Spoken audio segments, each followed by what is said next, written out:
Hey guys, this is NCSO7 here doing another review video. Now this is one that I brought up a while back, and I'm finally going to do it. My review on Catherine Full Body. Now, one thing I want to say real quickly is that I am sorry that this came out so late. I was planning this to be an August video, but actually it might have been just laziness. That might have been part of the reason. I don't know.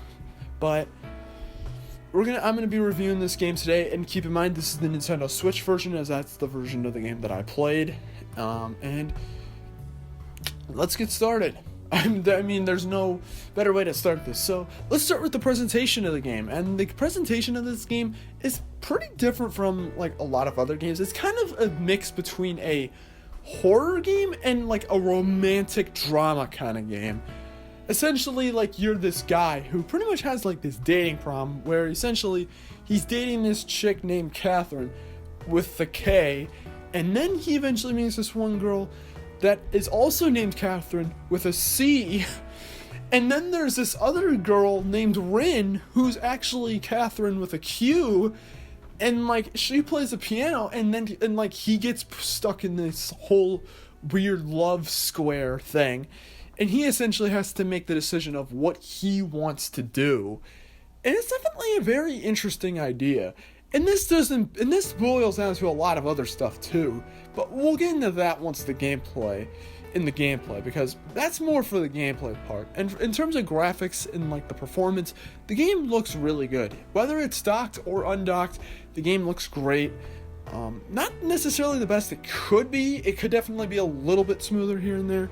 But for the Switch, it's completely fine. No performance issues really at all. Completely fine. So now we get into the story of the game. And the story of the game actually varies depending on what you do. It's kind of like one of those create your own adventure kind of games where you kind of choose the path. There's many endings you can get. Because like I mentioned before, you, the player Vincent, basically has to decide what he wants to do with his like relationships. If he wants to continue dating Catherine with the K, maybe start a new one with the C Catherine, or maybe even with Rin. And there's a lot of things that happen, and it's not just go and date this girl. There are consequences for if you switch around various characters. There's a lot to the story. Like, I can't even do that good of a job explaining it. It's not easy to explain at all. But overall, the story in the game is really good, and honestly did throw me for a loop at a few times. I am very glad I did not spoil myself of this game. So, yeah, story-wise, really good. Probably the biggest point for this game. And now we get into, well, the gameplay, because that's kind of the thing I care about the most. The story's really good, but I do like good gameplay. And similar to that of the Persona games, it kind of has a mixture of two worlds. Essentially, there's like the normal world where you essentially are at this bar and essentially can do like a variety of things. Like, you can drink a few times to like raise your energy or something. You can talk with others to maybe give you tips on some game, like how to conquer the nightmare world. There's also this arcade game in the back where you can actually just kind of get some puzzle practice. You can even go in the bathroom and put on this mask that shows everybody in their swimsuits. Really funny, really relaxing, and really just good overall. It really sets the tone for the game, given how much stress that Vincent has to go through.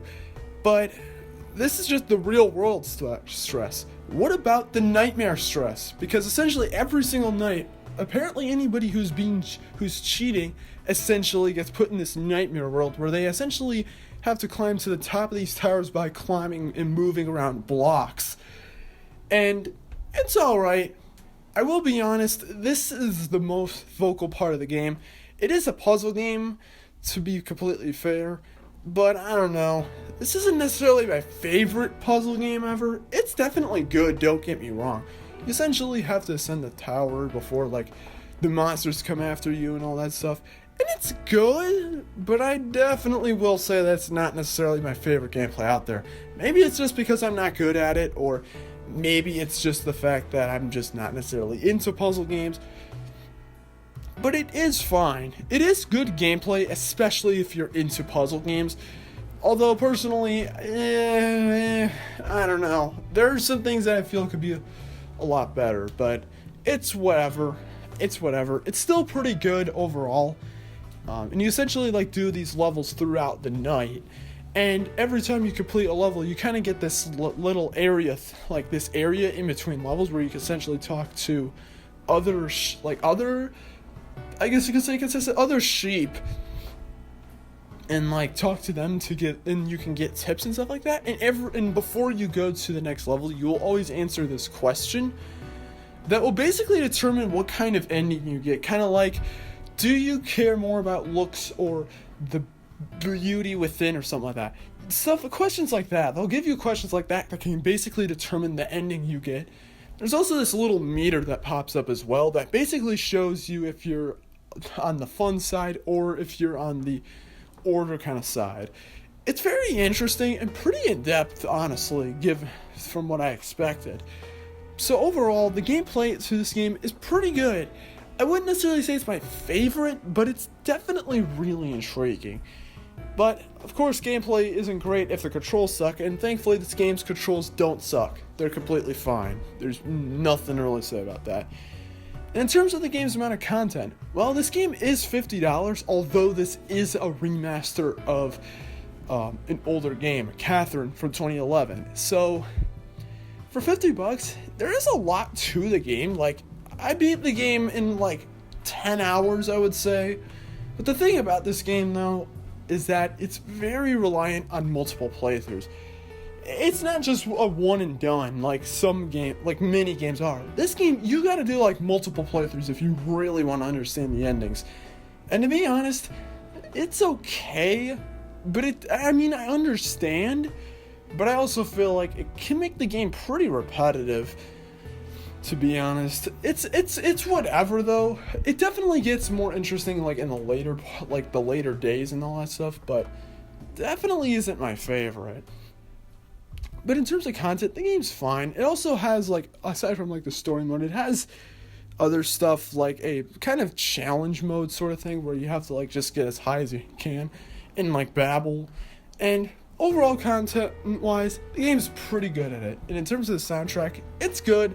I wouldn't really say any of the tracks really stand out at all, but it's alright. It's fine for what it is. So, final thoughts. Honestly, Catherine Full Body is a great game. Honestly, I do believe that everyone should play this game at least once, because this game really is cool. I wouldn't necessarily say it's my favorite, like one of my favorite like puzzle games, but it's definitely a really interesting game, and would definitely recommend it to any people who love Persona and Megami Tensei. Really would recommend it, or even just to normal gamers. I'd highly recommend it. You can pretty much play it on anything at this point, so yeah. But on my scale of 0 to 10, I give the game a solid 8 out of 10. Very good game, but I would definitely say it would be better. I do want to see what they can do with this concept in a sequel, though. That'd be interesting. But those are my thoughts. What are your thoughts? Let me know in the comments below, and if this is your first time watching one of my videos, probably not. Make sure to like and subscribe, and yeah. So anyways, I will see you guys in the next video. Peace, take care. It's showtime! Did you enjoy the show? Well, time for the highlight.